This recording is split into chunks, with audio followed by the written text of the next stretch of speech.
नमस्कार. मी किशोर धारगळकर आणि आपण पाहतात धारगळकर मीडिया नेटवर्क. मित्रांनो, आज अशी बातमी आलेली आहे की महाराष्ट्राचे कॅबिनेट मंत्री आणि दादा गटाचे महत्त्वाचे नेते धनंजय मुंडे हे गेल्या काही दिवसापासून खूप अडचणीत आहेत.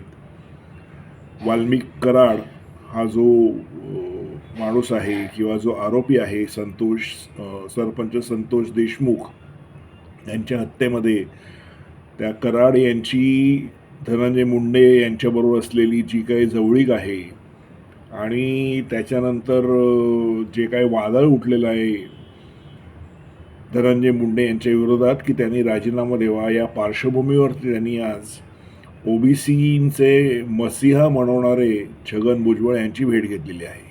कदाचित त्यांना असं वाटत असेल की आपल्याला ह्या सगळ्या जे काही वादळ उठलेलं आहे त्याच्यातनं भुजबळ साहेब बाहेर काढू शकतील, तर तो त्यांचा गैरसमज आहे असं म्हणायला हरकत नाही.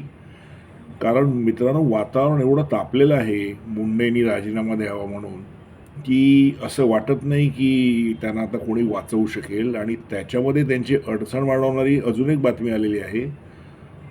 करुणा मुंडे ज्या त्यांच्या पत्नी आहेत, पहिल्या पत्नी आहेत असा दावा केला जातो, त्या करुणा मुंडे यांनी सुद्धा कोर्टामध्ये याचिका दाखल केलेली आहे धनंजय मुंडे यांच्या विरोधामध्ये. आणि ती याचिका कधीही सुनावणी करता येऊ शकते, त्याच्यावरती निर्णय येऊ शकतो. तर ही एक अडचण अजून मोठी धनंजय मुंडे यांच्यासमोर आहे.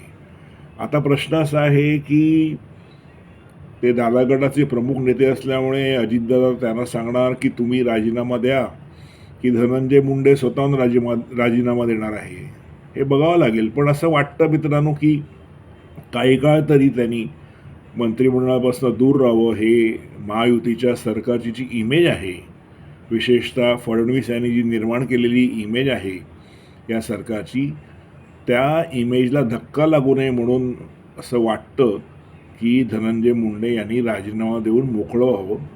त्याच्यात मला वाटते की महायुतीकरताही एक चांगला संदेश जाऊ शकतो लोकांमध्ये. आणि तो जर राजीनामा त्यांनी दिला नाही तर रोज जे खुलासे होत आहेत त्याच्यामुळे धनंजय मुंडे यांची फजिती तर होतेच आहे, पण पर्यायाने या सरकारची फजिती होते किंवा बदनामी होते हे दिसून येत आहे.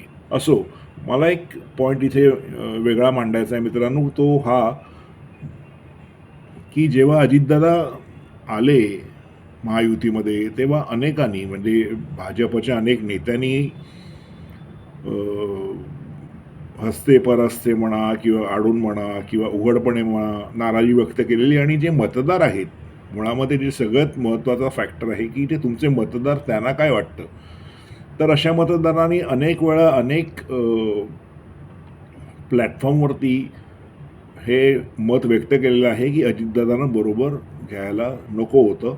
आणि काही लोकांनी तर पुढे जाऊन असं म्हटलेलं की हा असंघाशी केलेला संघ जो आहे तो महागात पडणार आहे भाजपाला, आणि आज तो नेमका महागात पडतो आहे हे ह्या प्रकरणावरून आपल्याला दिसतं आहे. आत्ता सरकार स्थापन होऊन काहीच महिने झालेले आहेत आणि जी काही धनंजय मुंडे यांच्या विरोधात जी काही विरोधकांनी आघाडी उघडलेली ना मित्रांनो, तर त्याच्यावरनं निश्चितपणे असं वाटतं की धनंजय मुंडे यांना जावं लागेल. पण एवढं निश्चित की जी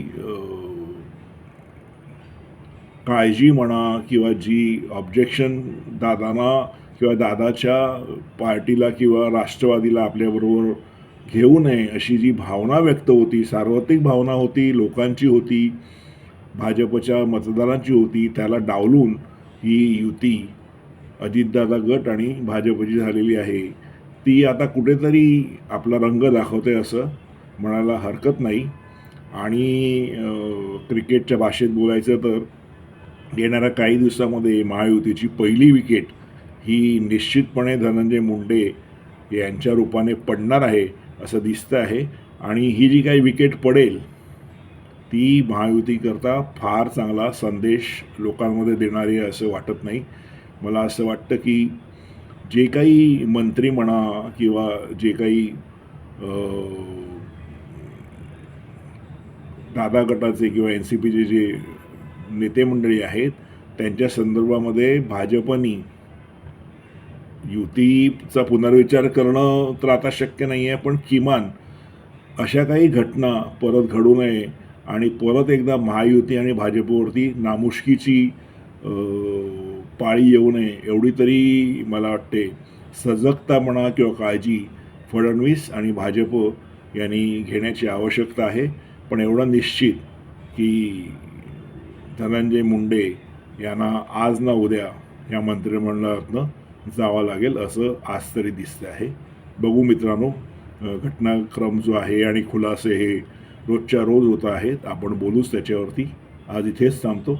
माझा व्हिडिओ जर तुम्हाला आवडला तर लाईक करा, शेअर करा, माझ्या चॅनलला सबस्क्राईब करा, कॉमेंट्स करा. धन्यवाद.